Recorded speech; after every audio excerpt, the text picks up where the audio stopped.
Hi guys, second video of the day. Second video.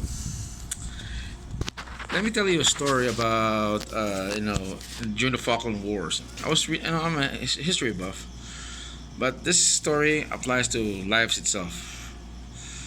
Now what you call this my family went through some little crisis where it's going to be over soon. But let me tell you, you know, an analogy.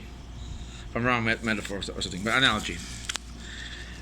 During the Falkland Wars, during I was reading this about the history.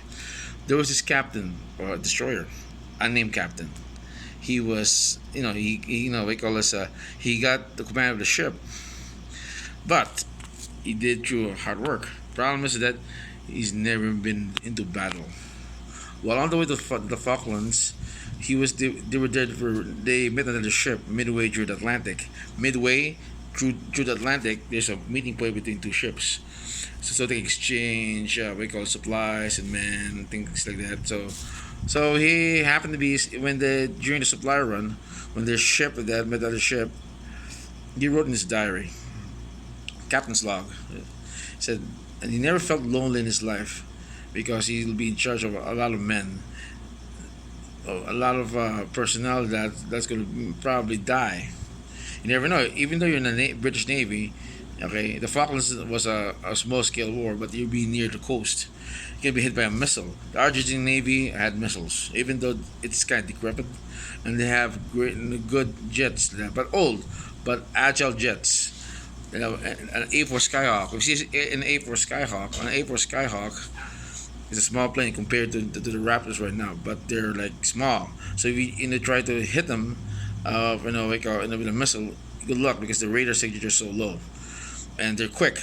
It's like driving a Mini Cooper through LA traffic. You're that agile, and that's why most planes right now rely on stealth because they carry bigger payloads. Well, anyway, that's his worry.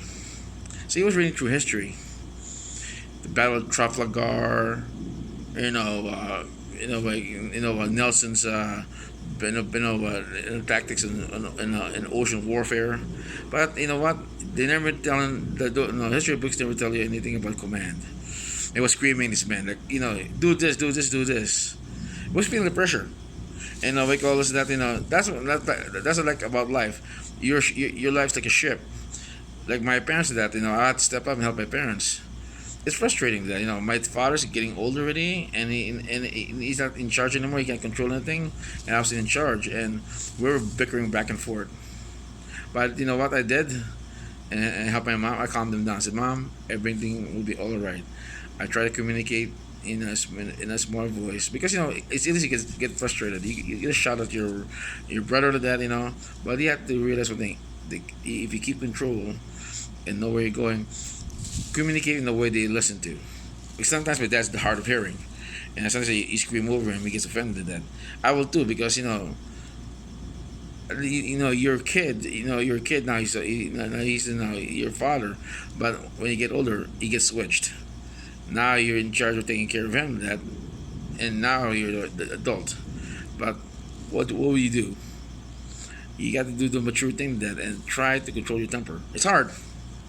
Like all this that it's frustrating. But if you command of a ship that to delegate power, you got to learn what is it that. So he knows that So going back to the captain, he delegated power to those people under him that were great in talents. Like one thing, you're in charge of engineering. He told his executive officer. He told his NCO, was a master chief, take care of the men. And we call this that. I'll take care of the rest. I'll steer the ship. If you need anything, let me know. So he created a pyramid, command within him on top. But in the bottom of that, he gets more information what's going on in the ship. Like we call this, he asked for an information like, do we need more fuel? Do we need more repairs in the ship? With that, do you think our men are ready? Do we need to drill them? So things like that. So on the way to the Falkland Islands, when we call this, he became a great commander. He saw that he used the talent of his men to overcome things. Like my parents, I use their, their what you call this, their sage and their wisdom all those years to advise me. And my brother that is good at with the technology to that. We found a way to that, to help us out, help us out. For me to that, I'm great at talking. So we call us that, with that and dealing with the with the finance stuff. It's not my strong point, but I had to learn dealing with bill collectors that, and that was my talent. About us time, but all together we worked. It's not easy. It's teamwork. Teamwork is there's no I in team. Sometimes you have to give up your individuality to become a team. Remember when you're rowing towards the island after your ship sunk. And how many times? Does it take long if you row by yourself, or it takes faster to row? We have 12 people aboard. Remember that. And life is going to be a testing point. And guess what, guys? You don't have the talent in the world. Ask for help.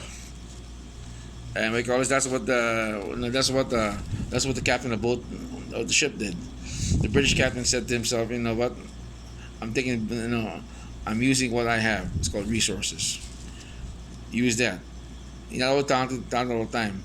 If you need let's say a case, or like if you're sick, always ask a doctor. That's your talent. Your talent is to survive. Remember, delegate. And sometimes you have to give up power for what? No, you know what? The thing in life is called flow. If it flows that way, don't impede the flow. Don't build a dam. Dams are impeding. Okay? Enjoy, guys. And remember one thing that life itself is a journey, they say. But remember one thing that, okay?